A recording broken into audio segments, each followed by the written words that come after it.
So after all that, it's time for one hand down on skates.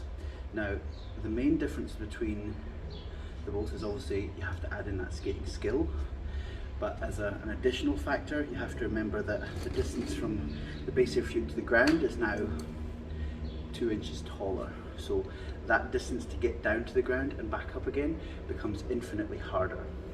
So please bear that in mind and keep to the basics once you're on skates and try and figure this out, but you will feel more tired and find it much more difficult on skates than off skates, just because of that difference in center of balance and length of levers.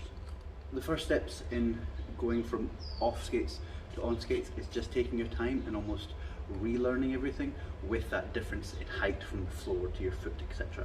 But otherwise, all the skills, all the drills are completely transferable, all exactly the same. So just give them a bash on skates gently first. Moving on from that, you'll see I have a setup here which is simulated to be a track, because obviously some of the things we do off skates can't be practiced on skates because there's no rolling involved.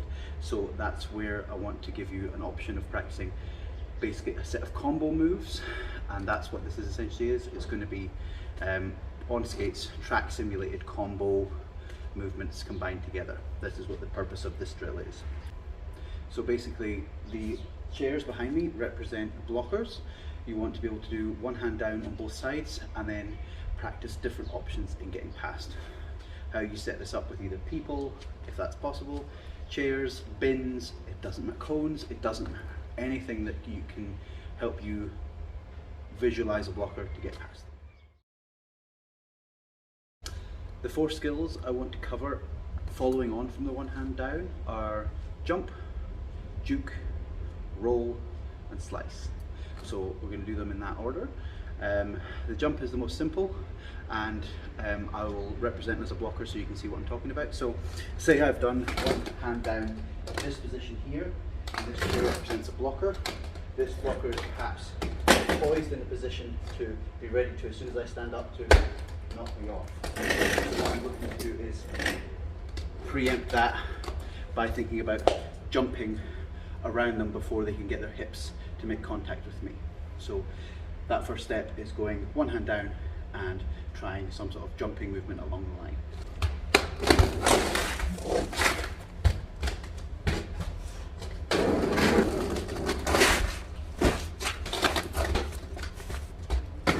You don't have to spin in that scenario, but that's just my go-to thing.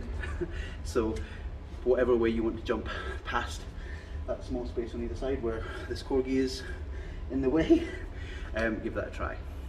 The next part is juking, so trying to fake out that blocker, thinking you're going one way and going the other, but immediately after you've gotten up from that one hand down position.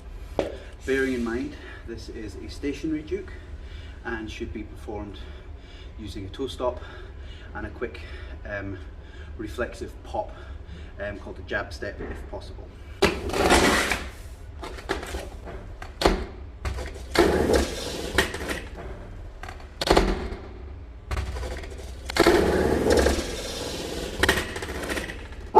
So what I'm doing is once I'm up from this position, I'm trying to fake out this blocker in particular to try and take this line. So once I'm up, I'm thinking about how I can fake and then take that line, whether as a run or as a roll, doesn't matter, but the goal is the juke, follow on by something else. So one hand down, juke, move. Whether it's a run or roll, doesn't matter.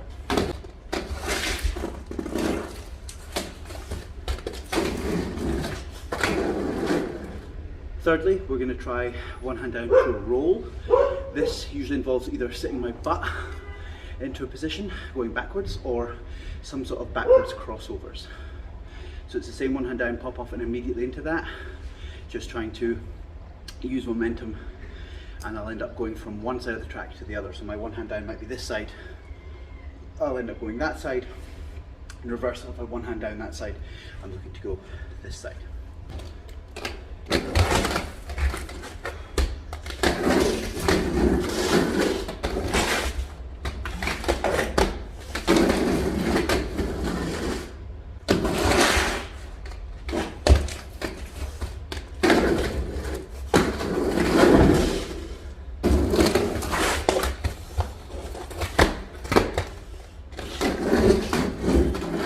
firstly, we are looking at slicing a wall. So rather than taking the edge, I'm taking the center. The chairs, I've made a slight gap, enough for my shoulders, but I do have to move them. So whatever you're going to move, make sure that you do actually move them a little bit.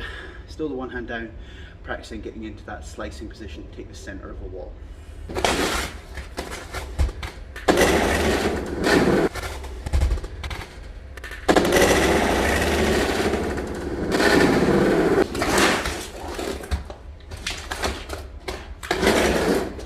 And then step 5 is essentially just comboing those combos together.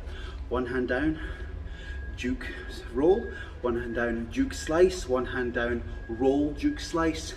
Just experimenting with those phrases and putting them in a random order, and then perhaps giving that a try. Always starting with one hand down, maybe twice, one each side. Just experiment with what your brain can come up with and just think of different scenarios. It's going to be hard work, but it's going to pay off massively when it comes to us being back on track. So that's it from me. I hope you've had fun with this series. I know you've seen a little pancake in these, and I hope they've been very helpful. If you have any other questions regarding these, there should be notes. If not, in the notes you can always message me. I'm happy to answer any questions you have, but hope these were helpful and you have fun with them. Stay safe and we'll see you back on track. Hey, pancake, say bye. Say bye.